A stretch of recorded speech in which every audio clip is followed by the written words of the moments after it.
Putazos y Pendejadas Podcast.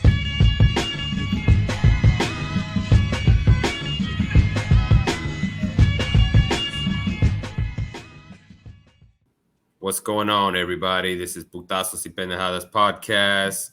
David De Leon in the house, along with Mark El Tejanito Salinas. How you doing, Mark? Good, man. Great weekend this for boxing. Last weekend we're a little late on it, but there was so much to talk about, and both of us had a lot going on. So let's get into we're it, on man. now. Yeah, let's jump in. As you can see by the background, we got to start talking about the fight, man. Devin Haney defeats Vasily Lomachenko by unanimous decision. Mark, how did you have that fight? Well, I didn't have it a robbery. Everybody was screaming robbery, and I don't think it was a robbery at all. It was a really, really good fight. I predicted it. I picked unanimous decision and Haney in 12, and that's what happened. Haney's the champ. He's the youngest undisputed champion. He's only 24. He has 30 fights already. He's 30-0. So he's getting there. Really, really good fight. It was one of those classic fights that all of us want to see. Back and forth action. Don't know who to call it for. I called pretty much all the earlier rounds for Haney. I don't know what happened to him in the middle of the 9th round. It looked like he just hit a brick wall. You know what happened to him? You know what happened to him? Yeah, Loma happened to him. That's what happened to him. And then 9 and 10 and 11, he could have gone out any time, but he stuck it. He stuck it through. I think he's been through the fire before. He was able to walk through it again, kept his composure, and then going into the 12th, all the others I believe gave him the 12th. I thought it was a Loma round just because he had the momentum, and I thought the judges would give it to him. Anyway, I thought maybe because I was going for Haney. Obviously, it was a unanimous decision, and I'm happy with it. But I honestly thought it was going to be. And we were texting in the group chat. I thought it was going to be a split decision or what is it?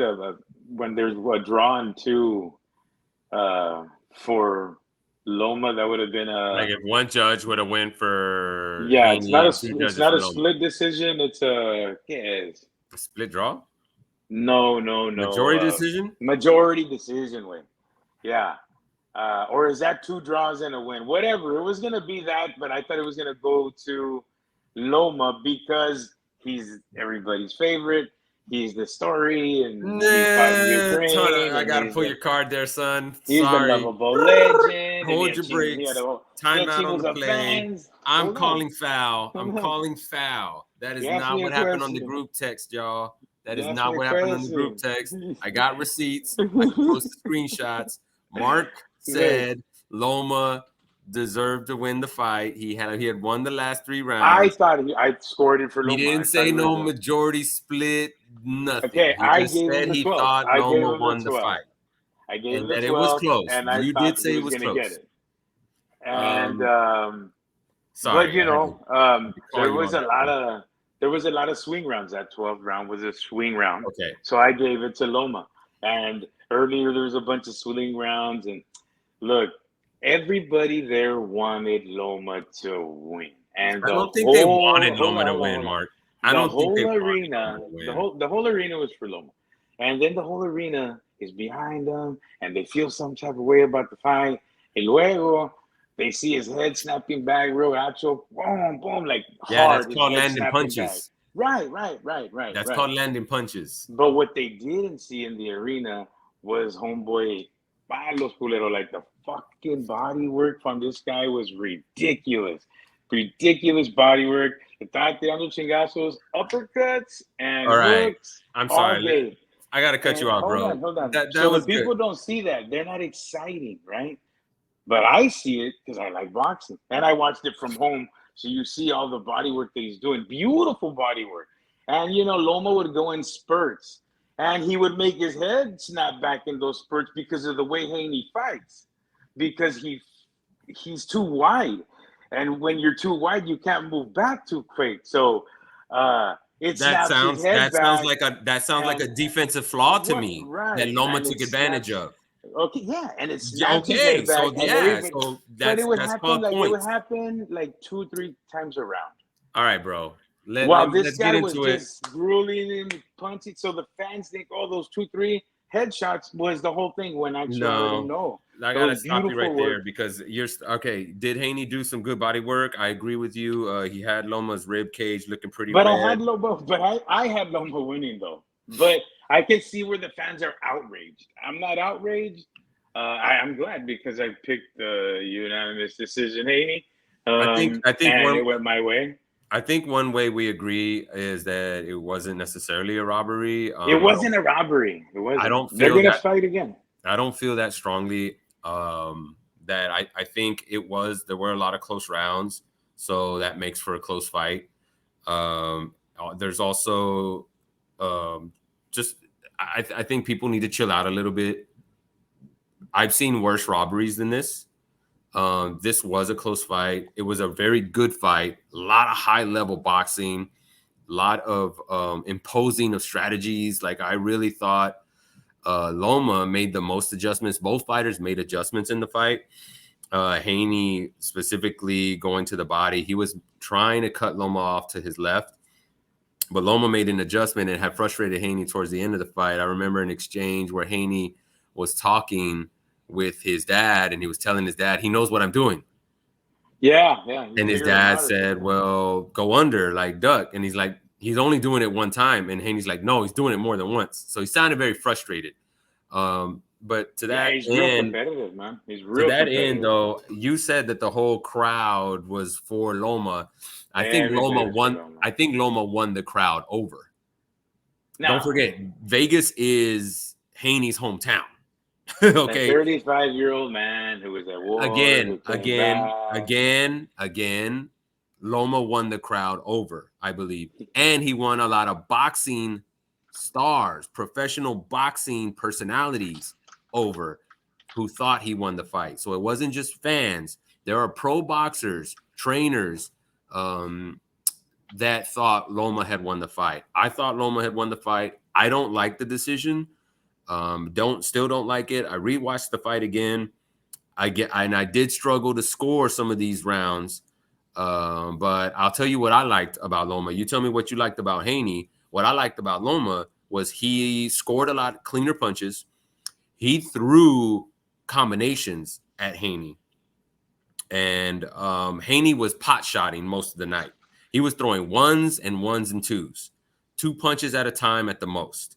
And while those kind of look flashy because it's one of those, he hits you and then he moves out of the way and it looks kind of cool, it's still one punch landed, whereas Loma was landing 2s and 3s often. And I think his punches were more effective because, as you were saying, he was snapping Haney's head back. And yeah, Haney was landing to the body, and those were really good shots. I love body work too. I'm a big fan of body work. I pay attention to that.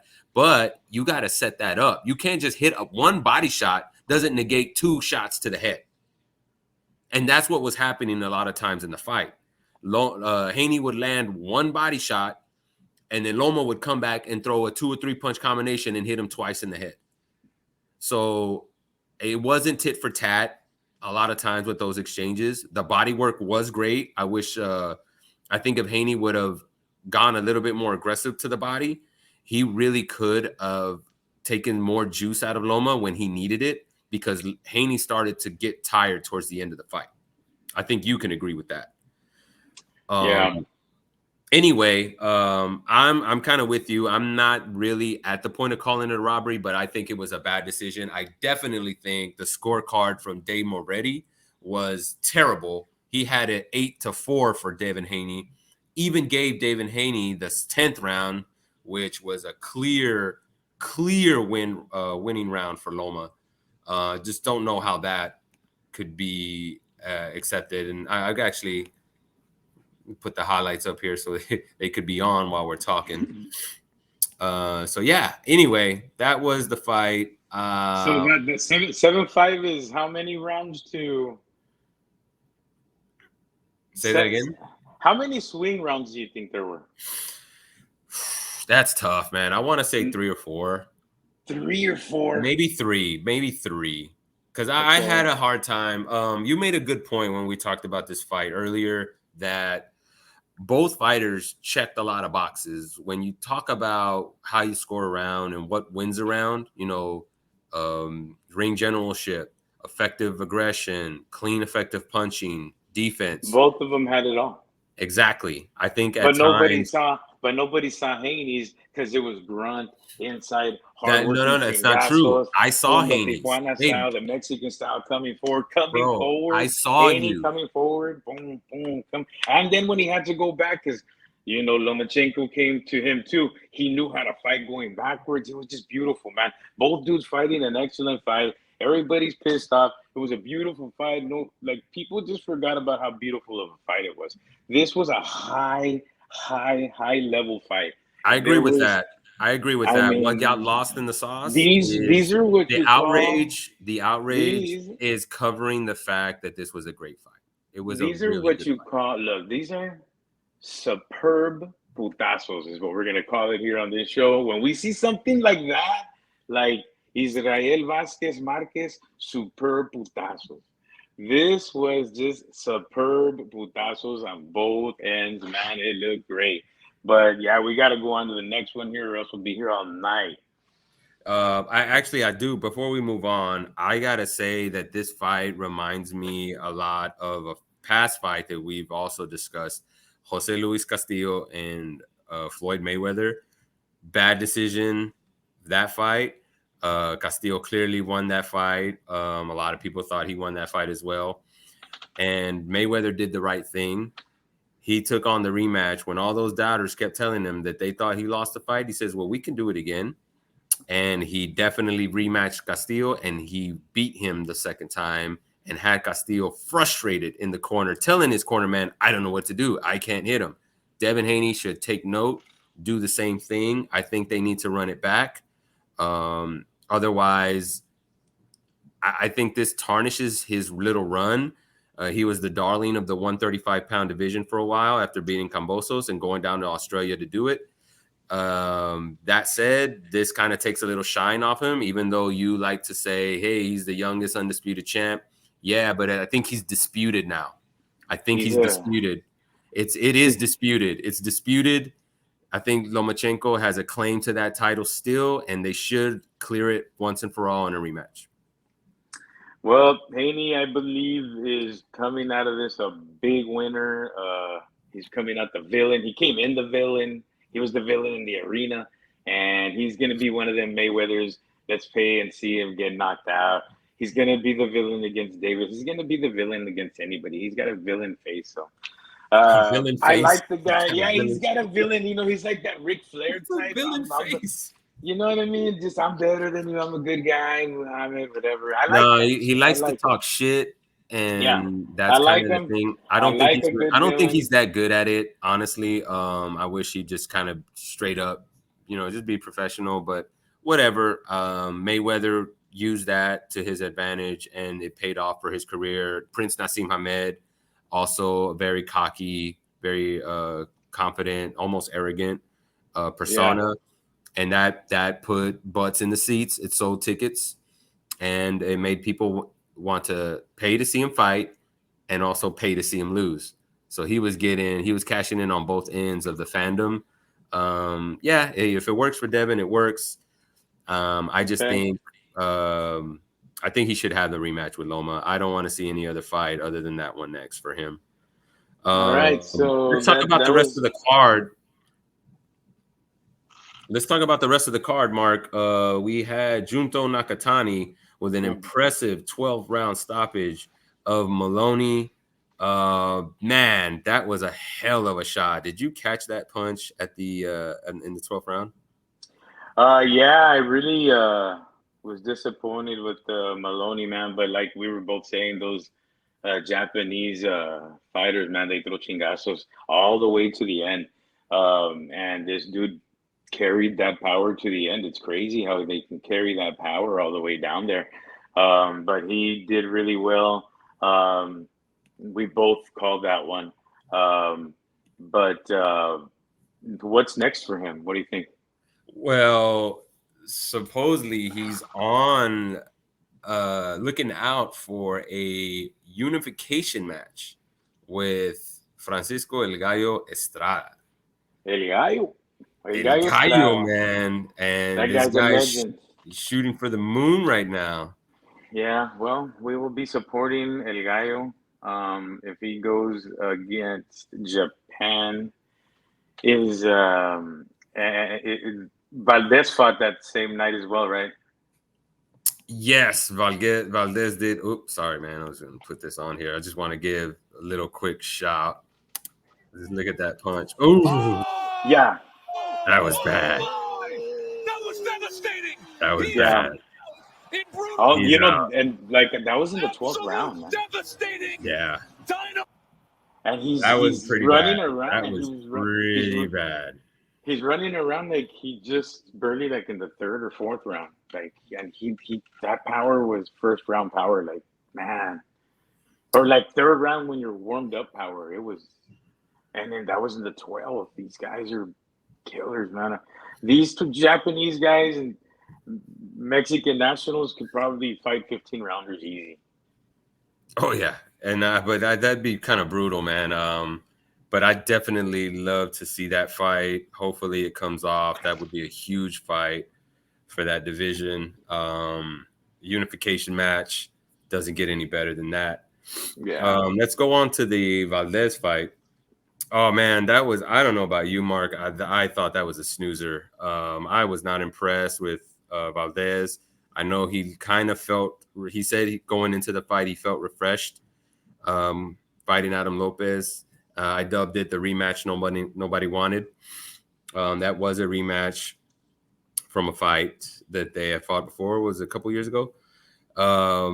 I gotta say, man, I don't want to be too hard on Valdez. I like Valdez. I think Oscar Valdez is a talent.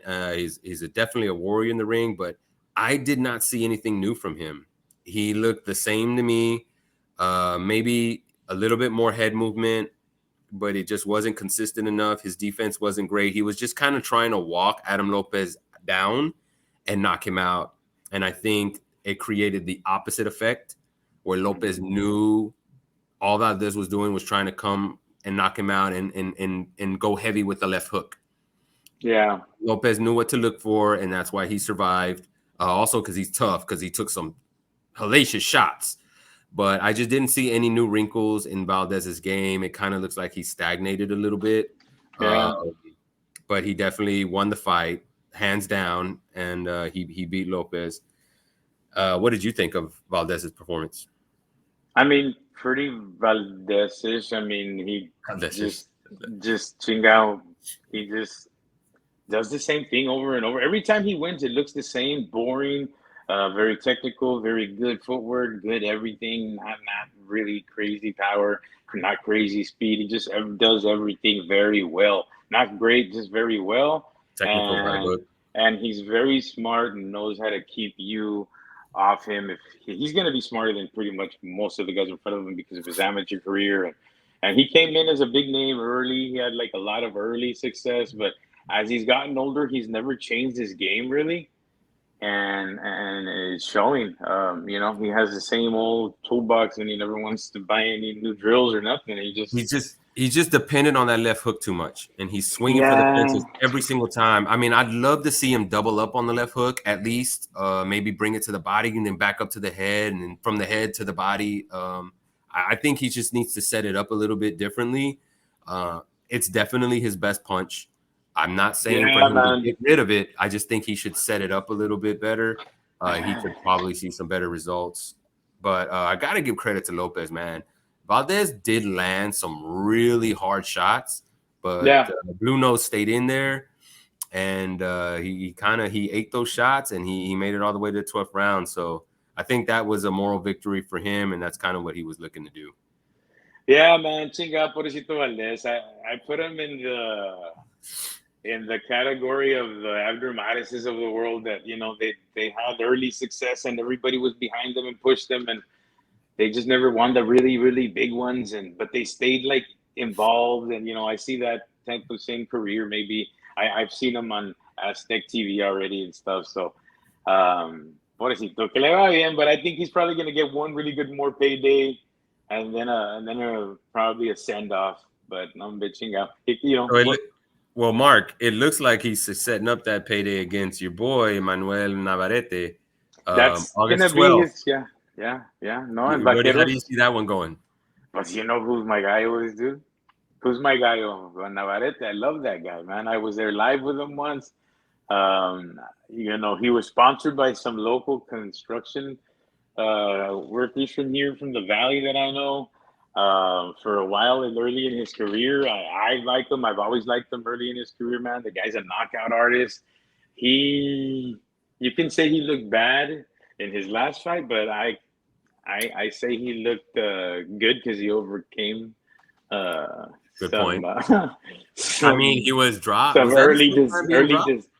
See, wait, remember they clipped him real gacho, boom, and But that was his first time being knocked down. No, it was his first time being in trouble. Like He got knocked down too, He got right? he's got knocked down before, but this time he was buzzed as well. He was actually in trouble a couple of times in that fight. He was dancing. He was doing the cumbia for about half a round, and then in the second round, third round, he was, walking the quebradita again. And he did all right, man. He came back, and then he ended up knocking the guy out anyway. Absolutely. So you that's not it, man. You're always in a battle with that guy, man. Well, I gotta say something. Navarrete definitely enjoyed these advantages, physical advantages at 122 and 126. All right. He was always taller, had a longer reach. He didn't have to really show defense because his offense, he depended a lot on his offense, and he would overwhelm opponents with long, straight punches. And he had a lot of power behind those punches as well. And he was often fighting opponents that were a lot smaller than him. Fast forward now, he's at 130. These opponents are not as small. And the last guy, I forgot his name, Liam. I think it was Liam. Who was, a decent fighter, but he wasn't a world beater. He got Navarrete in trouble a lot. And that guy wasn't short. He was about the same height as Navarrete, about the same reach. So that goes to show, I think those physical advantages Navarrete used to enjoy in the lower weight divisions, he's not going to have anymore. One other thing to note, Valdez does great against sluggers. He struggles against boxers. But if there's one thing Valdez knows how to do, it's fight sluggers. And Navarrete is the very definition of a slugger. He's going to come forward, he's going to throw shots, and Valdez will have plenty of opportunities to counter. So I think it's a more interesting fight. I am not 100% sold on Navarrete being the favorite to win this fight. I think Valdez has a strong edge here just because of styles. So we've got till August to dissect that fight, but that's just a little tidbit. Navarrete, this thing is going to open up with Navarrete 250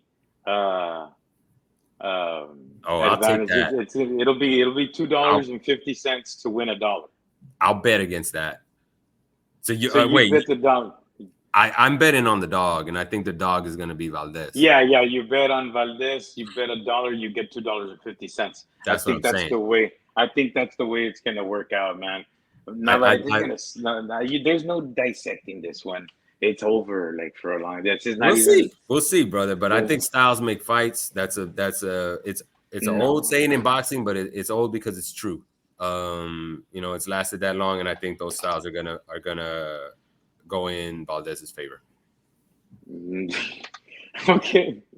And then so also Emiliano Vargas, man, he fought.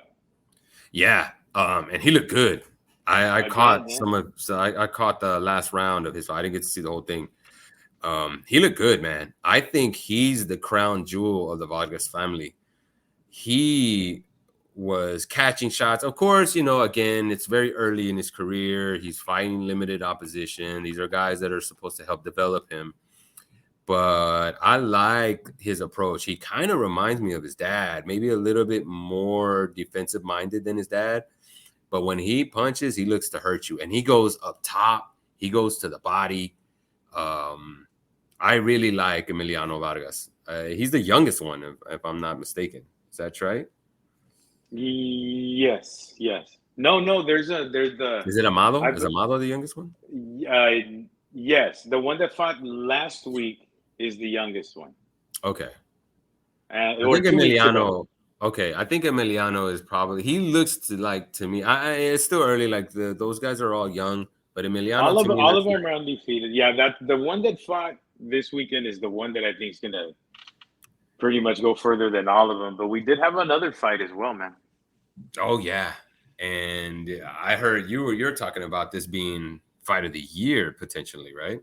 Yes, man. Yes. The zone had their own pay-per-view. And it was a really, really, really, really good fight as well. Katie Taylor and Chantel Cameron. Chantel Cameron is undisputed at lightweight, and I believe Katie Taylor is one weight division under her, right? And she's undisputed. So Katie Taylor moves up to lightweight to face Chantel Cameron for her undisputed. And it was lights out, man. It was one of the best female fights that I've seen. Well, I mean, the last one was really, really good with Serrano as well, but this one was even better than that one. I mean, it was a fight to the end. I mean, the 12th round, when you see two girls they still had their technique, but you could tell they were ridiculously exhausted from just the level of competitiveness that was in this fight. It was just unbelievable, man. This is probably a fight of the year. It went Chantel's way. She won the later rounds. She landed the cleaner punches in the later rounds that I think put her over the edge. One judge had it 95-95. The other two judges had her by a round. So I think that 12th round really, really, really made the difference, because even though, both were exhausted, but her punches were still hitting hard. And, those extra 5 pounds or 4 pounds or whatever, it showed in the 12th. So she stood her ground. She won. She beat Katie Taylor, a legend. And, I was telling you earlier, Dave, just a fight before that, the welterweight above her, who's also undisputed, came down a fight before to challenge her for her undisputed. And she beat that girl. So she's beat two undisputed champs in their divisions in a row. Like the undisputed under her came up. Yeah, back to back. I don't think that's ever been done. So this girl is 18-0 now, and doing things like that, and she's undisputed. I mean, these things are ridiculous. Like I don't think some of the most legendary male boxers have done that. That's extraordinary. She called for an immediate rematch, and she called for it, and she said she was going to give it to her. Only thing she said is, "Hey, what's fair is fair." Both of these girls have come and challenged me. I beat them, and I've always taken the B side. I want to take the A side this time, and she did make it clear. I hope no egos get involved, so everybody can get paid, and I think they're all gonna make this happen. And that girl's a fair girl. She's I've never heard her speak, and she handled herself really, really well after the fight. She's a media darling, man. And she's probably gonna be able to pick the location, but it's gonna be a definite immediate rematch. And it's going to be awesome to see those three girls in those weight classes keep on fighting each other. I don't know where Amanda Serrano is gonna be after this, but she's already. I think there's already a fight lined up. That she's not yeah. in the Katie Taylor mix. This But this it was a great fight. This was a great fight, and I was, they were both really good fights this weekend, and I think both candidates for fight of the year. But I would have to go with Taylor over that one. That's how good of a fight it was. It was nonstop action, man. Nonstop action. I think just looking at those clips, you could tell Katie when she was trying to punch Chantel, she couldn't move her. And Chantel was constantly moving Katie back. And, Katie already doesn't have heavy hands. She outworks you. She tries to out-hustle you. But when you're beating on something that doesn't move, that's going to take a lot out of you and it's going to wear you out. And that's why you saw her kind of start to wilt a little bit at the end of the fight. Hey, man, and nobody, nadie estaba llorando. Nobody was crying over there about the damn decision. Y que robberies. Y que, no, man. No, you know man, why? man. You know why? You know why? Because the judges got it right. Because the judges got it right, Mark. That's why there was no crying. That's why nobody was whining about the decision, because there was a clear loss and the decision went the right way. But neither here nor there. I'm not trying to dig up old stuff. You want to keep going there, we can go there. What I do want to say is I heard that the rematch will probably, Cameron's talking about going down to 135 and going for Katie's undisputed titles. She wants all of the belts. Yeah. And they're probably going to do the fight again in Ireland because that's where you're going to make the most money. So you can't really. And they take a big risk. Jessica McKisson, or the one that came down from welterweight, she had 5 belts. She left, came down, challenged this chick for her belts, came back to 3. She lost 2 belts. Well, that's what happens. But you're chasing greatness, you take those risks. It's interesting that she went down like from 147 to 140. That's a big cut. Think people, because dude, this girl, she's got, I don't know, man. She's got a look about her like, chinga, you know what? I can beat this girl. Like, I bet you they both sat there and said, you know what? I can take this undisputed girl. I think I can beat this little Charlita. And they go up there and riatas. And that other girl también, she was like, nah, I can take this girl. She went down there and boom.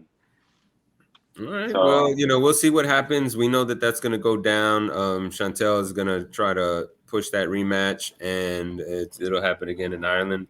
Let's talk about this upcoming fight. I had her. I called that fight. I got it. I'm 1-1 this weekend, even though the guy I picked to win didn't get. Well, we're doing it by pay-per-views. So pay-per-view event, you were 1-1, and I was 2-0. All right. Did you pick Chantel? Oh yeah, you copied my pick. No, that's right. You know that's what? Right. No, I didn't make a pick. So I didn't. You're just 1-0 because we missed Friday's show. That's right. I am 1 win, no losses. You're 1 win, 2 losses, and I'll just Are we keeping the tally mark? Yeah, and I'll make up the rules. Can we go back to De La Hoya and Corte? Can we do that? No. Can we start from there? But just to let you know, right now it's a murky score. Murky. All right, so I am ahead here. I'm ahead. All right, I'm ahead. How are you ahead if we have you're 1-0 and I'm 1-1? We got the same number of wins, pal. Or calls. But I'm undefeated. All right. Here you go. Invicto. Invicto el Tejanito. Yeah, maybe. Let's go on and talk about Lara Wood. I'm actually really excited about. Did you ever see that first fight? Hold on, man. I just wanted to mention one thing. There was a gentleman by the name of Gary Cully, 16-0, from Ireland, and he's the next big thing over there, and he had all of his Irish thugs with him, and he had the whole hometown with him. And, he looks like an Irish thug, and he wants to be, so that's what he is. He wants to put it out there. We're gonna label them that, and they're not sensitive in Ireland. They'll take it. Like this dude. As a person who has been accused of being a thug, I take issue with it, but. Well, we're in Ireland. Go ahead. Neither here nor there. Go ahead. Now, this dude is 16-0. He's a media darling, and they went cherry picking, man.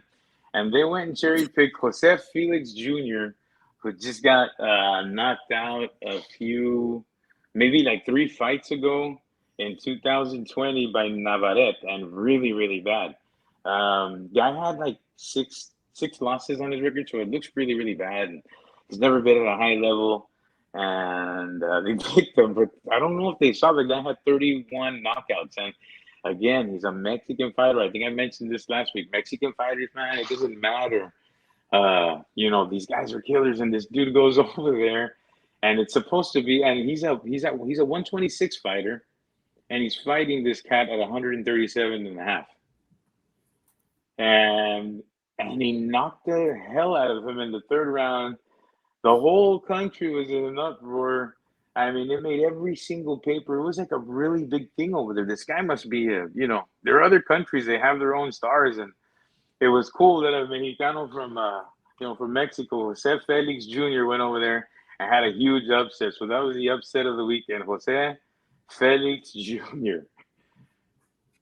Oh man. Hey, well, that happens a lot. And matter of fact, the fight that we're gonna see this weekend, Mauricio Lara versus Lee Wood, is very similar to that. They bring Mauricio Lara up to the UK. People think Lee Wood is gonna smack this guy around, and next thing you know, it's an upset KO victory for Mauricio Lara, who's promoted by Canelo Promotions. Right, he's with the Reynoso team. Is Reynoso his trainer? Is that the same Lara from the Mauricio Lara, the body jabber? Yeah. Yeah. No, wait. Who are you thinking about? Are you talking about the old? Yeah. Nah, it's somebody. No mames, I don't know who are you talking about? Who did he fight? You know who I'm talking about, right? Who did he fight? Mauricio some shit, man. It's not Lara. No. You're thinking about somebody else. Long guy, old looking. Simone, and he was like real pale looking, and he would fucking like punch you to the body. Yeah, that wasn't it. Nah, man. This guy is a killer, bro. Mauricio Lara is a killer. He had a jab to the body. I don't know. But no, okay, I don't bro. know who Mauricio He's Lara been on is, a man. run. The last few fights. This is actually going to be their third fight. The first fight, Lara won by KO in dramatic fashion. The second fight was stopped because of a cut, I believe. And now it was considered a no contest because it happened like in the second round. This time they're having another fight.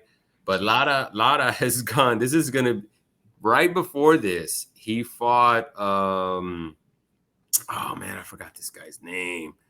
But he just had a fight on DAZN, and he knocked some dude out who thought he was gonna beat Lara too. So Lara's just like upsetting UK fighters left and right. So I'm really excited for this fight because Wood is swearing up and down that he's gonna show his true potential in beating Lara. It was a mistake. It shouldn't have happened. I'm really excited about this, and I think Lara's gonna take it again. Because that guy's just mean, bro. He comes in and he throws. You talk about putazos, he throws putazos. He's looking to hurt you, and he's not trying to win by points. He's trying to knock you out. So that's going to be an exciting fight. You got to check him out, Mark. I recommend you go back. I haven't seen him fight, man, but yeah, there's several fights this weekend to gander at. That's the big one. Trust me, you're not going to want to miss that one, man. There's no pay-per-view events, but there's quite a few. And now I'm going to check that out. I always check out all of them. Even if I have to check the rerun after, I'll make sure to watch them. Can we get into some news and notes, brother? Because we're trying to wrap this. Yeah, man. News and notes here, man. First things first, big announcence happened this week. As most of you might know, finally, it looks like it's going to happen. Errol Spence Jr. of DeSoto, Texas, has agreed to fight Terrence Crawford of Omaha, Nebraska, in what would be a fight for the undisputed 147-pound championship. Spence has 3 of the titles. Terrence Crawford has won the WBO. I know that. Spence has the WBA, the IBF, and the WBC. This fight's they've been dancing around each other for about 6 years. Word is the contracts have not been signed yet, but it looks like it will happen July 29th in Las Vegas. 2 questions. Do you think it's going to come off, and are we going to this fight? I would go. I'm going to be there. The only thing is I'm flying in on the 29th. So that makes it kind of crappy. I don't know. I know we're flying in early. We've had our flights for about a month already. And yeah, because it's a lot of people going, la chingada. So, so hopefully it does happen. I don't think it's real. I'm not going to bank on it. I mean, at least they set a date, but I don't think they're going to reach that date. They're probably going to wrinkle out a lot of shit and it'll leak into August. I don't know, man. There's plenty of time to run a promotion for it. Yeah, there's plenty. Spence has been training. Crawford's been training.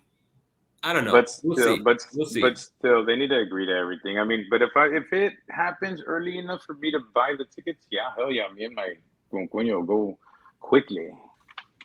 Other news. This is probably a big one for you, pal. Team Benavidez and Team Canelo met recently and discussed terms for a possible match between the two. And it looks like things went well at their meeting.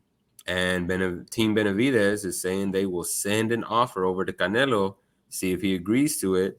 I was always of the opinion, I don't think Benavidez has done enough to earn the fight. There are some big fish at 168, or at least some contenders that are around his level, like David Morrell. I think that's a great setup fight for Canelo. But apparently Canelo's listening to offers because him and Bivol are having some issues with agreeing to their rematch. Yeah. So are you happy to hear that this fight might be in the making? You know what I am, man? Hopefully, because Bivol's sticking to his guns, man. And you know what it is right now? It's about Bivol and Canelo being with the pride thing. Bivol wants to take all of his belts at 168. For some reason, Canelo wants to just harbor him and keep him there. And no. That's not why. Let's be clear. I mean, Canelo said it himself. If I don't fight Bivol at 175 and I make him go to 168, if I make him come down in weight, van a estar chingando is what he said. Everybody's going to be talking shit and saying that he is trying to weaken Bivol, and that would tarnish the fight. So he said, I'm not going to fight him unless it's at 175, which I respect. I don't think it's smart, but I respect.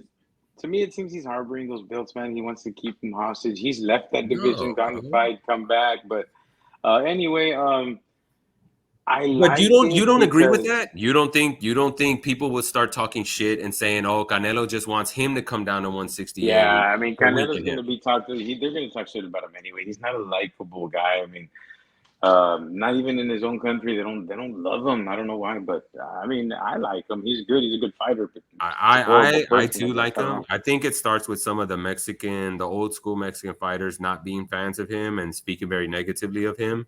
I think he also didn't do himself favors when it came to the GGG matches. Yeah. He kind of put that fight off for a couple years.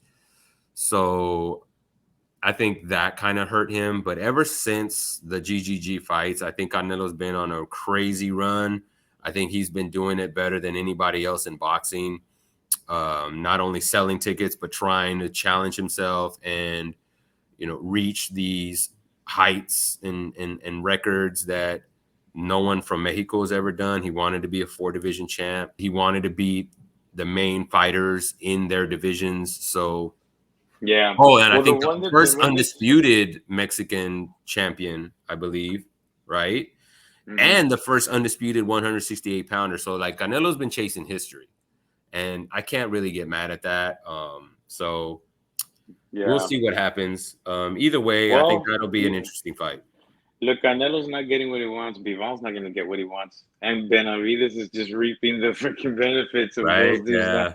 So, hey, true, man. And Canelo doesn't have a lot of big ones in him left. So this is probably going to be a really big payday. I'm for it. Benavidez. I'm not gonna say anything yet, but it's gonna be good for both guys, man. It's gonna be good for boxing. It's gonna be one of those that everybody watches, man. I think Canelo eats him up. Well, I don't want to say it too, but yeah, Canelo's Just gonna kick his saying, ass. if it But happens, I think Canelo eats him up. I think I like Canelo Benavidez a lot. I think he's got a lot of potential, but Benavidez isn't ready for Canelo yet. that's what I'm thinking, man. That's what I'm thinking. But we'll see. Canelo Right? wasn't ready for Mayweather yet. So yeah, man. Very similar. I think that's What else is out there? Well, I think that's kind of it. Munguia, in very smaller news, not news looking forward to. Munguia is fighting Derevianchenko. He has no in June 10th. choice. Huh? He has no choice. There's no Charlo around, man. Well, you know what? He's not exactly beating down the door to fight anybody either. Like he's had multiple shots to world title shots, and I don't. Why is it at 168? Because he can't. Oh no! Well, they fight at 168. No. Munguia's moving up because he can't fight Charlo. Basically, but it's not that he. Right now, Charlo's not available, right?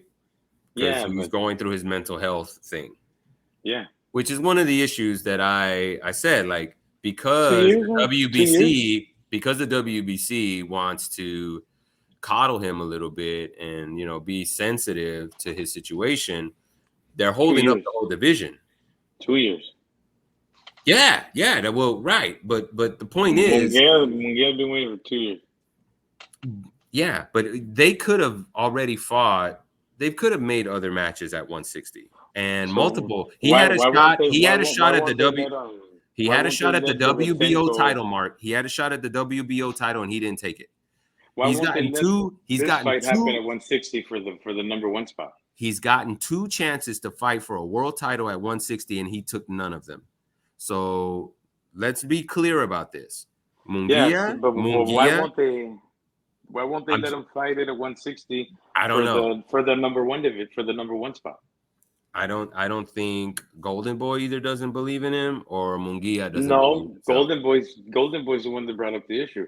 Oscar clearly said, "Why the hell are they not letting them at least just fight for number one spot at 160? Why are they making us go up to 168?" But Mark, he's gotten an opportunity to fight for the WBO title. He's had an opportunity to fight for belts at 160, and he doesn't take it. Well, I mean, why can't he fight at 160 when he wants it?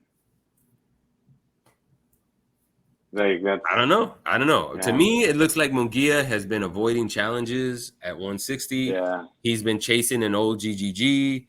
I like the kid. I think he got better under Eric Morales, but his career's really stagnated the last couple of years. And this fight is another gimme fight. His opposition lately has been pretty basic, man. So well, I mean, because he's waiting around for 2 years. Yeah, but again, why hasn't he gotten a title? Why doesn't he take the title shots that he's been given? Why wait on Charlo? Go get those belts, and you make the Charlo fight even bigger. Right. But what are you doing in the meantime? He ain't making this. Yeah. He ain't making this fighting Joe Schmo. No, he's not. But all right. Yeah. So go get you a title belt, and this is going to be even more when you got a title around your waist. Yeah. That's how I feel, man. I just think Munguia's kind of wasting away. He's riding on the vine. I don't even know if I want to watch this fight. I'm probably going to tune in because I'm a boxing junkie, but whatever. Nah, man, Derevchenko's good, and then at that weight, bro, he's lost 4 of his last 5 fights, man. But he's still in it, and he's still in it. He's lost 4 of his last 5 fights. What is that going to prove if Munguia beats him? What does that prove? He's going to he's going to lose his 5th fight to Munguia. The Lakers just got swept, but it was 4 of the most competitive freaking games I've ever seen. They still got down swept. To the wire. I know, but they got swept. And now people are talking about LeBron retiring because it was that bad. The GOAT. Oh, let's not go there. That's another one. Anyway, bro, I don't even want to. Oh, we got one more thing to talk about. They finally found an opponent for Regis Prograis. He's going to fight Zorrilla in New Orleans. Zorrilla is the guy that Barbosa fought. recently. I think something interesting here. Zorrilla is managed by Miguel Cotto, and he is from Puerto Rico. And you know who else is from Puerto Rico, Mark? Who? Subriel Matias. Oh, really? So I'm thinking this is setting up the match that I'm clamoring for. Regis Prograis and Subriel Matias. Yeah, man. Hoping They're that really this is a precursor to that fight. I they're think it's really gonna go rolling out down. the Hopefully, Regis handles business in New Orleans, and then we can get the fight that I think would be an amazing fight. Yeah, man, they're really rolling out the red carpet for this guy, Prograis, man. They're fighting in New Orleans. That's where he was born. He had to move to Houston because of that hurricane about 10, 15 years ago. But, fight in his hometown, setting him up with a good future, a nice little coming out party for him with the new, the zone deal going with Matchbox. So man, they're treating him nice. It looks like they're taking the places, man. They're taking care of that kid. But That's you know good, what, man. He Mark? deserves You know it. what, Mark? I don't know that it's even rolling the red carpet out. I think it's just makes good sense to have fighters fight in their hometowns, build Yeah. them up there, create the following, give the fans from their hometown something to see, like one of their own who's made it in the business. I think that's smart business, you know. I wish more fighters do that. You know, like the Charlos, you don't hear about them fighting in Houston often. They're often fighting in Barclays up here in Brooklyn. Like, what? Why? You guys should be selling. Houston's a great boxing town. You know it. We've been there. We've seen some Yeah. fights there. Yeah. A lot of Houston's fighters a in great, Houston. great boxing town. People show up for fights there. Charlos could have been built up there for years ago. They should have been Yeah. built up in their hometowns. So I'm glad that Regis is getting another shot at a hometown fight. Hopefully that one turns out to be a pretty good one too. But we'll see what happens then. All right, man. Sorry about the Loma thing, man. You okay? You better? You see that? That makes me feel better right there. Look, man. Whatever. Congratulations, Again, Haney. Saludos a Haney. Saludos a Mrs. Chantel. Great weekend for both. Great things happening for Haney, David. I'm on top. I'm 1-0, baby. 1-0. Te watcho. We'll see you guys. you got one right. You got one right, and you think you're undisputed. All right, man. Invicto. It's the long game, brother. It's the long game you got to worry about. This is a marathon, not a sprint. All right, man. Later. Hey, peace out, everybody. We'll see you guys on the next one.